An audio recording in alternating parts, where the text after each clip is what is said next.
Libya মানে হচ্ছে একটা ভয়ঙ্কর রাষ্ট্র, যেখানে মানুষের কোনো নিরাপত্তা নেই। বাঙালির, বিশেষ করে বাঙালির কোনো নিরাপত্তা নেই। লিবিয়া আসলে অনেক সুন্দর, কিন্তু এখানে কিছু অবনটনার পরিস্থিতির কারণে এই দেশের মানুষের নীতি আসলে নষ্ট হয়ে গেছে। লিবিয়া কিন্তু অনেক উন্নত। এই দেশে কোনো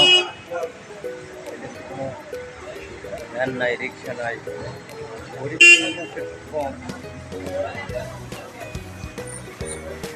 আরো মুশকিল। لا فادي في فادي شوية شوية شوية বাস ইনশাল্লাহ এদেশে আরবি ভাষা কথা বলে সবাই। আর এদেশের মানুষ আসলে মন ভালো। এদেশের মানুষগুলো একটা জিনিসের উপরে যারা বাইরের ফরেনিয়ারদের সাথে কোনো মেয়ে বিয়ে দেয় না। এদেশের মেয়েরা অনেক সুন্দর, লেকিন এদেরকে কেউ বিয়ে করতে পারে না।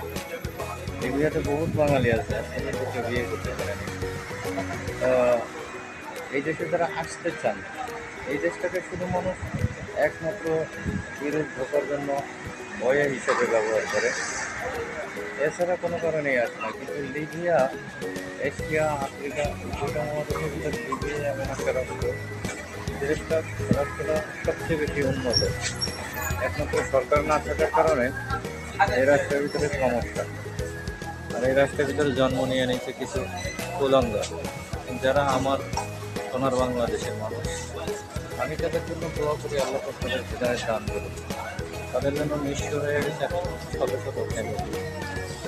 লিবিয়ানরা কোনো খারাপ কাজ করতে জানে না।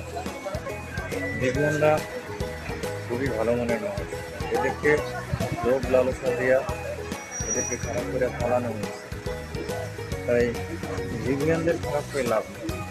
আসল খারাপ হচ্ছে আমাদের দেশের কিছু স্বার্থান্বেষী মানুষ, নিজেদের স্বার্থের কারণে দেশের মায়া ভুলে দেশের মানুষের উপরে অত্যাচার অনাচার করে কিছু খারাপ লিবিয়ার স্বাদ। তাই আপনাদেরকে বলবো, যদি কেউ লিবিয়া আসতে চান, যারা এদেশে কাজ করে, তাদের সাথে যোগাযোগ করিয়া, কোনো দালাল ছাড়া, কোনো দালালের মাধ্যমে না আইসা যারা কাজ করে তাদের মাধ্যমে আসবেন। তাদের মাধ্যমে যদি আসতে পারেন, ইনশাল্লাহ ভালো কিছু হবে। কাজ করলে এই দেশে আকামা বা কোনো কিছুতে তেমন কোনো জরুরি নেই। এদেশের মানুষ বা পুলিশ আপনাকে কিচ্ছু বলবে না, যদি আপনি নিরাপদ জায়গায় থাকেন। কিছু কিছু জায়গা আছে এই দেশে অনেক সমস্যা, কিন্তু বাংলারা যারা কাজ করে তারা ওই সব জায়গায় অ্যাভয়েড করে চলে। তাই আপনারা যারা আসতে চান, যারা কাজ করে তাদের সাথে যোগাযোগ করুন। যারা আমার মতন কাজ করে তাদের সাথে যোগাযোগ করুন, অবশ্যই তারা আপনাদেরকে সঠিক বুঝ দিবে। আশা করি আমার কথাগুলো আপনারা কিছু উপকৃত হয়েছে। আমিও লিবিয়াতে আছি বেশ কিছু বছর যাবৎ। এখানকার সম্পর্কে আমার কিছু ভালো মন্দ আইডিয়া হয়েছে। এখন কত বড় বিশাল মসজিদ, এই যে এই বিল্ডিং থেকে শুরু করে একেবারে এই পর্যন্ত হয়েছে মসজিদের শেষ। এখানে মাদ্রাসা প্লাস মসজিদ সহ আছে।